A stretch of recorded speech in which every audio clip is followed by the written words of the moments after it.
네, 한국 경제 보겠습니다. 한국과 아랍에미리트, 아랍권에서는 처음으로 경제 동반자 협정 체결을 했습니다. 무기, 원유, 관세를 90% 이상 철폐하는 그런 내용입니다. 윤 대통령과 무함마드 대통령 정상회담을 가졌습니다. 수출입 품목 90% 관세 없애기로 했습니다. 한국에서 게임, 의료 서비스, 가령 우리나라에 있는 병원, 의원들을 이제 아랍에미리트에서 직접 문을 열고 서비스를 하는 그런 현지 개방 얘기가 나왔습니다. 양국 19개 협정 MOU 사인했습니다. 15억 달러 LNG선 6척 수주 협약도 했습니다. 바라카 원전 후기 건설도 협력키로 했습니다. 사진 보여드리겠습니다. 무함마드 대통령, 윤석열 대통령, 김건희 여사 지금 손으로 햇볕을 가리고 하늘을 쳐다보고 있는데요. 네, 바로 우리 공군의 블랙 이글스 에어쇼를 보고 있는 장면입니다. 아주 극진한 환대라고 볼 수가 있겠습니다. 지금 영상에서 보시는 저 블랙 이글스의 공중쇼, 저거를 이제 무함마드 대통령을 위해서 특별하게 서울 상공에서 펼치고 있는 장면이다, 이렇게 보시면 되겠습니다. 그다음에 오른쪽 사진 잠시 보여드리겠습니다. 네, 이 사진은 이제 무함마드 대통령하고 이명박 전 대통령하고 두 분이 15년 넘는 절친입니다. 그래서 지금 영어로 My dear friend 이렇게 환영한다라는 현판을 붙여놓고, 지금 이게 이명박 전 대통령 자택입니다. 아, 네, 영상 보고 계시는 저 장면, 서로 악수를 하고 이명박 대통령뿐만이 아니라 부인, 그다음에 손자, 손녀도 함께 나와서 전 가족이 자택 앞에서 무함마드 대통령을 맞이하는 그런 지금 모습 보고 계십니다. 약 1시간 가까이 환담을 나눴다고 해요. 네, 그리고 떠날 때도 역시 이제 마당에 나와서 전 가족이 함께 배웅을 하는 그런 장면으로 이어졌다고 합니다. 네, 다음 신문 보겠습니다. 국민일보. 야당이 대북 송금 특검법, 이게 무슨 말입니까? 대북 송금 특검법. 그런데 사실은 정반대입니다. 지금까지 우리 검찰이 이화영 전 경기도 평화부지사하고 쌍방울 그룹이 연루된 불법 대북 송금 사건을 수사해 오고 있는데, 더불어민주당은 이것이 전체적으로 조작이 됐다, 더더군다나 이재명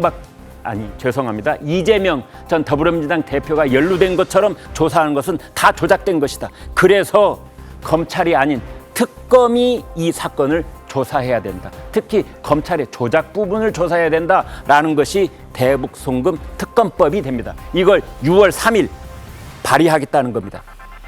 근데 여기에 대해서 여당이 대놓고 이재명 방탄하는 거냐, 이렇게 강력하게 반발을 하고 있습니다. 검찰이 무리하게 이재명을 엮어서 조작했다, 이런 의심을 전제로 이 특검법을 발의하겠다는 것이지요. 22대 국회 첫날부터 강대강 대결이 예상이 된다. 윤석열 대통령 야당 단독 처리 4개 법안은 거부권을 행사했습니다. 다음 보겠습니다. 네, 중앙일보. 삼성전자가 세워진 이래 처음으로 파업을 선언했습니다. 반도체 위기에 이어서 또 악재. 어제 삼성전자 주식이 3.06% 급락했습니다.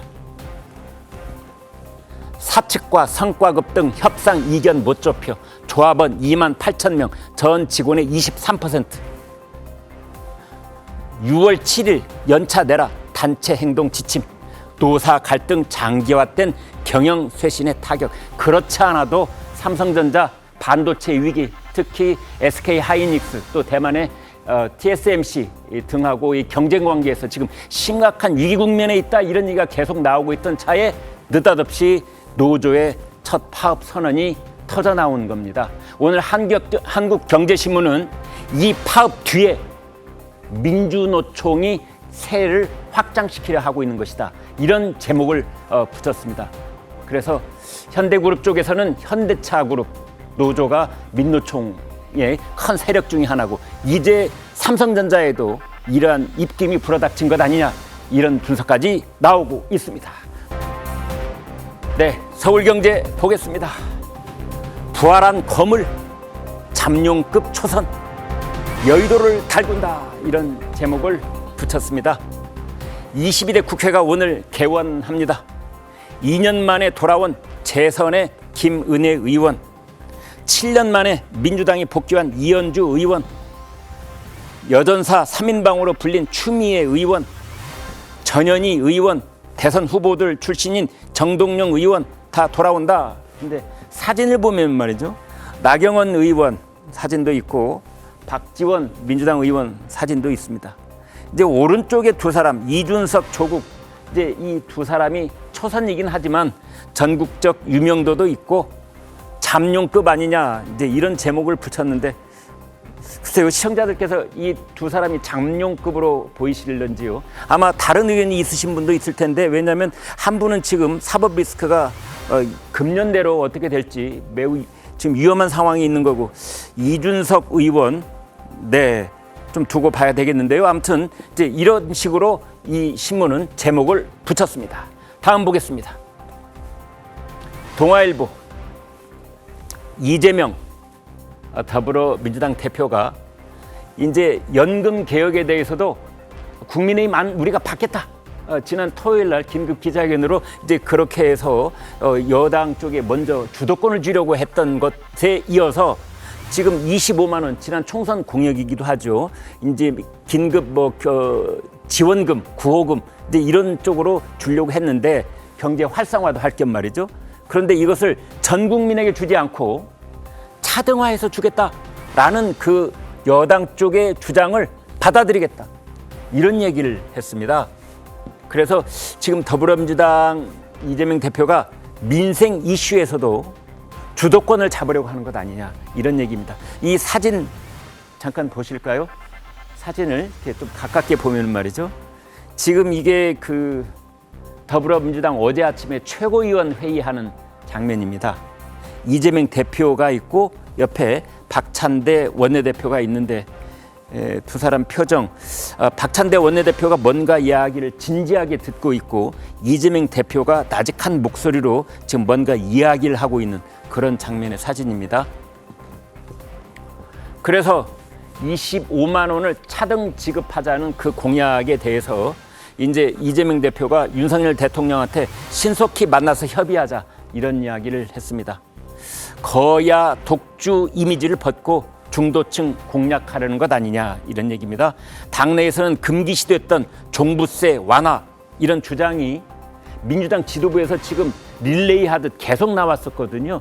중간에 서로 약간의 다툼과 충돌도 있었는데 그것을 이재명 대표가 마치 정리를 하듯이 그런 의견도 필요하다, 잘 하셨다 이렇게 딱 선을 긋고 나섰습니다. 정치권에서는 이재명 대표가 벌써 대선 운동을 하고 있는 것이다. 대선 가도에 돌입한 것이다. 이런 분석도 내놨습니다. 네, 다음 토론 이어가겠습니다가 아니고 한국일보 더 보겠습니다. 네, 장동혁 총선 당시 여당 사무총장 한동훈 원톱 말고 다른 대안이 있었다. 이런 얘기까지 했습니다. 여당의 총선 백서특위 면담에서 한동훈 위원장을 옹호를 하는 그런 발언을 했다고 그래요. 특별위원회, 특별위원회입니다. 공천, 공약, 전략, 홍보 이런 것들을 다 들여다보겠다. 이제 이렇게 벼르고 있는데 그것이 혹시 전당대회 때 한동훈 그 당권 주자를 견제하는 것 아니냐? 이런 얘기가 있는데 그것에도 불구하고 한동훈 위원장을 면담은 꼭 하겠다. 이제 이렇게 지금 벼르고 있습니다.